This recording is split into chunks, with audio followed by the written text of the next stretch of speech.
Welcome back to the deep dive. We're doing something a little unusual today. Yeah. Usually we're tackling, a stack of articles about AI or the economy or some 400-page book you promised yourself you'd read. But never did. Exactly. But today we're going the other way. We're zooming all the way in on a tiny, ancient, extremely dense piece of text. A microdose deep dive. We're looking at, what, essentially 4 sentences? 4 sentences that honestly most of us have heard so many times we've just stopped actually listening to them. It's the salt of the earth and light of the world passage. From the Gospel of Matthew, yeah. Yeah. And that familiarity is, I think, the biggest obstacle here. We hear salt of the earth and we just think, oh, that's a nice compliment. Right, for a humble guy who fixes fences or something. Exactly. But when you actually strip away all the cultural baggage and just look at the source material, the logic, the imagery it's using, it is surprisingly aggressive. Aggressive is a good word for it. I was reading through our notes and I realized this isn't the pat on the back I always thought it was. It's more of a high-stakes identity crisis. It really is. And just to orient everyone, this text is the source material for the liturgical reading on Sunday, February 8th, 2026. So in the Western tradition, this is coming up. It's coming up. But, whether you're religious or not, this text has shaped so much of our philosophy and literature, and it's really a foundational text on purpose. So our mission today is to scrape off the barnacles of cliché and see what's actually underneath. We've got 2 main metaphors, salt and light. Right. But before we even get into all that, you highlighted something in the grammar that I just skimmed right over, but it seems to be the linchpin of the whole thing. It is the absolute key. I mean, if you miss this, you miss the whole point. It's the mood of the verb. The mood of the verb. Yeah. Yeah. The text starts, "You are the salt of the earth, and you are the light of the world." You are indicative. Right. It's a statement of fact. It is not an imperative. It doesn't say you should try to be salt. Or work hard to become the light. No. It says you are, period. Okay, but let me just push back on that for a second. Because psychologically that feels tricky. If someone tells me you are a runner, but I'm sitting on the couch eating chips, it feels like they're either lying or they're setting me up for failure. If the text says you are light, but I feel pretty dim, isn't that just gaslighting? That's the tension the text wants you to feel. It's an ontological statement. Yeah. It's about your actual being. Think of it like this. A human is a breathing creature. Okay. You don't have to try to be a breather. Yeah. But you can hold your breath. You can act contrary to your nature. The text is saying this is your fundamental reality. Now deal with the consequences. So it's not a to-do list. It's an identity audit. Perfectly put. It's an identity audit. And that framing, it changes how we read everything that follows. It's not about how to become good. It's about what happens when you deny what you are. Which brings us right to the first metaphor, salt. You are the salt of the earth. Now, historically, salt is valuable. We all know the stories about Roman soldiers being paid in salt, where we get the word salary, right? But the text immediately pivots to a disaster scenario. It moves instantly to dysfunction. Oh. But if salt has lost its taste, how shall its saltiness be restored? See, this is where my high school chemistry brain kicks in. Sodium chloride and ACl is a stable compound. Salt doesn't just stop being salty. Right. If I leave salt on the counter for 100 years, it's still going to be salty. So is the metaphor just broken? In a modern context, maybe. But you have to look at the source context. In the 1st century, in that region, most salt came from the Dead Sea. It wasn't pure. It was a mix of salt and other minerals, gypsum, chalk, dirt. If that mixture got red, the actual sodium chloride could dissolve and wash away, leaving behind just this white powder. So you have a pile of white dust that looks like salt. It sits in the bowl like salt. But has zero flavor. It's a ghost. Yeah. That is actually a terrifying image for a human being.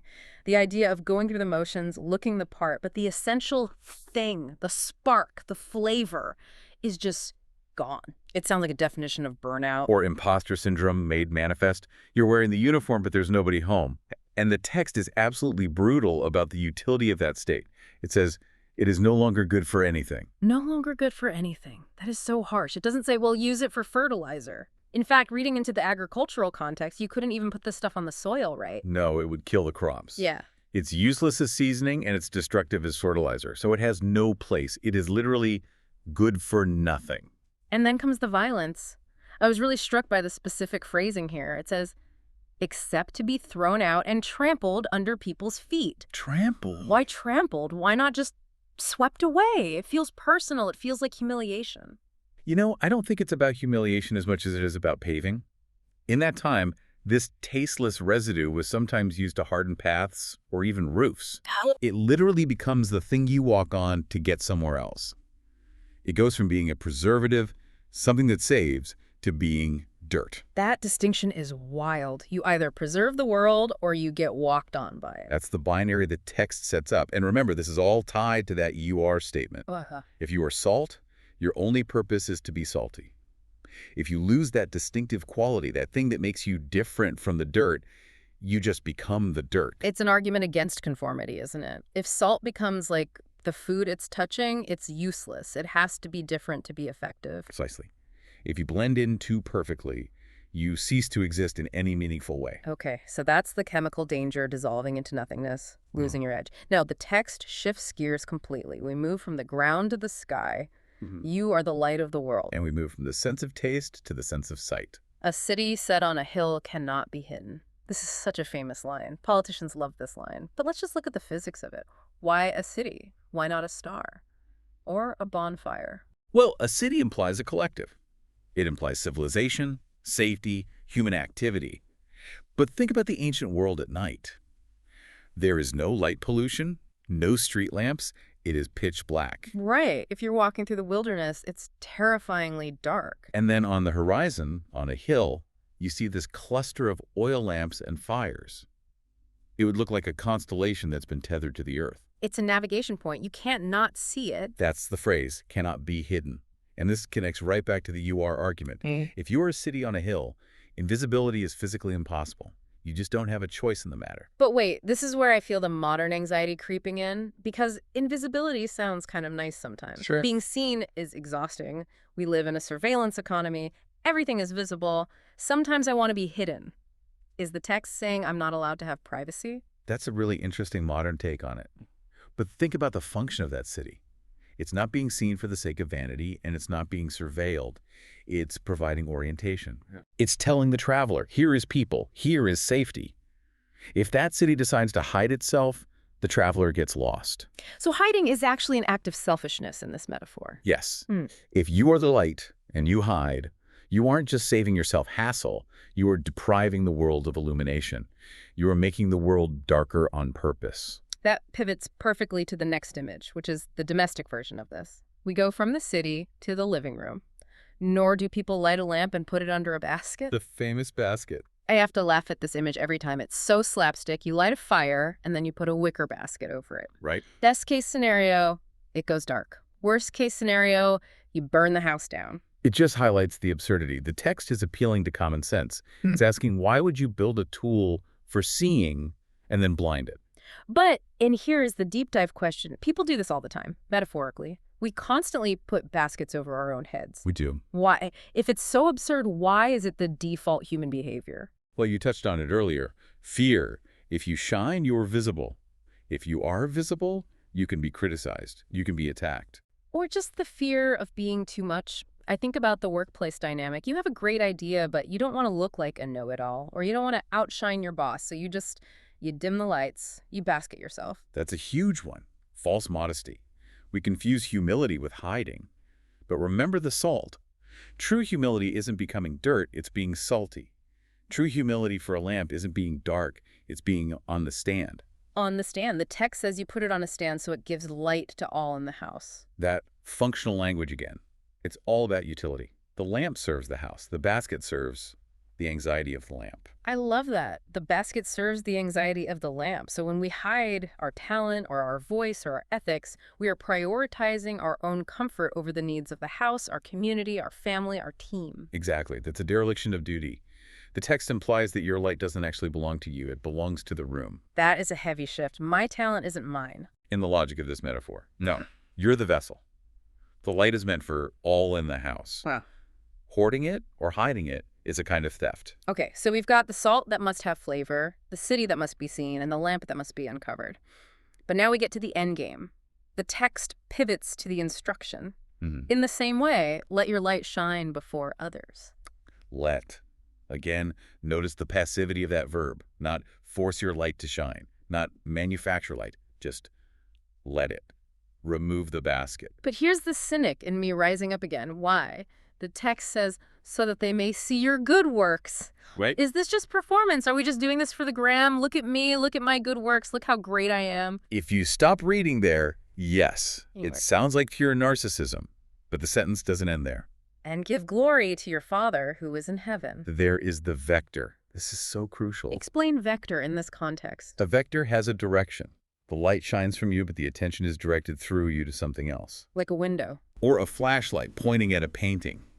If I take you to the Louvre and I shine a light on the Mona Lisa, and you spend the whole time staring at my flashlight saying, wow, what a great flashlight, I have failed. You're annoying, actually. You're blocking the view. Right. The purpose of the light is to reveal the masterpiece. In this text, the masterpiece is the divine, the Father. Your good works are just the beam. They aren't the destination. That resolves the ego problem, doesn't it? If people are praising me for my good works, I'm actually malfunctioning as a lamp. I'm catching the glory instead of reflecting it. Exactly. And that is a very, very difficult balance to strike. To be visible enough to be seen, the city on a hill, but transparent enough that the praise goes through you. It seems like the basket protects us from that difficulty. If I hide, I don't have to worry about whether I'm stealing the glory or not. I'm just safe. But you're also trampled underfoot. You're useless. The text doesn't give you the option of safe neutrality. You have to risk the visibility to fulfill the function. Risk the visibility. That's really what this comes down to, isn't it? This whole passage, salt and light, it's an anti-hiding manifesto. It is. It's asserting that private goodness is a contradiction in terms. You can't be good in a vacuum. Salt needs contact with food. Light needs eyes to see it. Goodness needs interaction with the world. Which is exhausting. I mean, let's be real. It requires constant engagement. It does. But the alternative is the loss of identity. If salt loses its taste, the stakes are existential. So let's zoom out and look at the whole arc here. We started with a grammar lesson. You are, not you should be. Which puts the burden on us to stop acting contrary to our nature. We looked at the salt, the danger of becoming a diluted, tasteless copy of the world around you, and the grim reality of being trampled. We looked at the city, the sheer inevitability of being seen if you were truly standing for something. And the lamp, the domestic tragedy of the basket, the things we use to hide our own potential because we're scared or lazy or falsely humble. And finally, the purpose, to shine in a way that directs attention upward, not inward. It's a lot for 4 verses. It is dense. It's a blueprint for influence. It tells you that influence is inevitable, so you better make sure it's the right kind. That brings us to our final thought. We always like to leave you with a question to carry around for the rest of the week, and for me, it's all about that basket. The basket is the variable. You are the light. That's a fixed point. The variable is the basket. Right. So the question for you listening is this. What does your basket look like right now? We all have one. Maybe yours is cynicism. I'm too cool to care. Maybe it's professionalism. I can't bring my full self to work. Maybe it's just pure fear. If the text is right and you are light, that light is burning underneath that basket right now. It wants out. So identify the basket, name it, and then maybe see what happens if you lift it up just an inch. Just let it do what it was designed to do. Exactly. Thanks for going deep with us on this one. It's amazing what you can find in these ancient texts when you actually stop and read them. Always a pleasure. We'll see you in the next deep dive. Take care.